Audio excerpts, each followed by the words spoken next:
আল্লাহ আল্লাহ জি।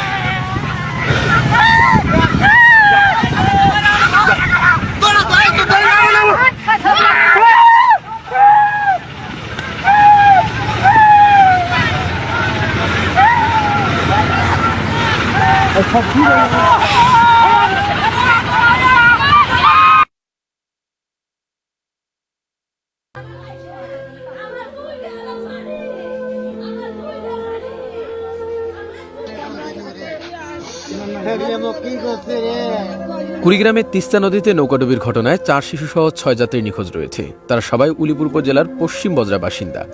নিখোঁজদের উদ্ধারে তিস্তা নদীতে তল্লাশি চালাচ্ছে ফায়ার সার্ভিসের একটি দল। এ ঘটনায় ওই এলাকার আজিউর রহমানের 14 মাস বয়সী আয়েশা সিদ্দিকী নামের এক শিশুর মরদেহ উদ্ধার করা হয়েছে।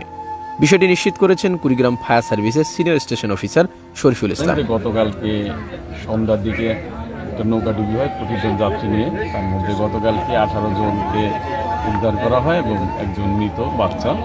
এখন পর্যন্ত 6 জন নিখোঁজ আছে।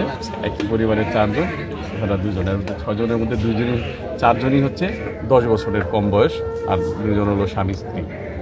এখন আপনারা জানেন যে তিস্তা একটা খরস্রোতা নদী, আমাদের উদ্ধার কার্যক্রম চলমান আছে। আমাদের ডুবুরিরা ইতিমধ্যে যেখানে নৌকাটা ডুবেছে স্পটে তারা ডাইভিং করেছে, কিন্তু সেখানে কিছু তারা পায়নি। আমরা এখন নেক্সট আমরা এলাম, আমরা ভাটির দিকে একটু যাবো, যে স্রোতটা যেখানে যাচ্ছে ভাটিতে আমরা আরও কয়েকটা উদ্ধার কার্যক্রম চালাবো। তারপর আমরা আমাদের সর্বশেষ পরিস্থিতি আপনাদের বলতে পারবো যে কী হলো। গতকাল বুধবার 19 জুন রাত 11টা থেকে নিখোঁজ যাত্রীদের সন্ধানে ডুবুরির একটি দল তল্লাশি চালাচ্ছে। এ অভিযান এখন অব্যাহত রয়েছে বলে জানান তিনি। স্বজনদের দাবি, নৌকার যাত্রী আনিসুর রহমান, তার স্ত্রী রূপালী বেগম, তাদের কন্যা সন্তান আইরিন, তার ভাগ্নি হীরামণি, কয়জন আলীর 2.5 বছরের কন্যা কুলসুম, আজিউর রহমানের ছেলে শামীম হোসেন নিখোঁজ রয়েছে। উলিপুর উপজেলা নির্বাহী কর্মকর্তা ইউএনএ আতাউর রহমান জানান, তদন্তে নারী শিশু সহ 6 জন নিখোঁজ রয়েছে বলে জানতে পারছি। এর মধ্যে এক শিশুর মরদেহ উদ্ধার করা হয়েছে।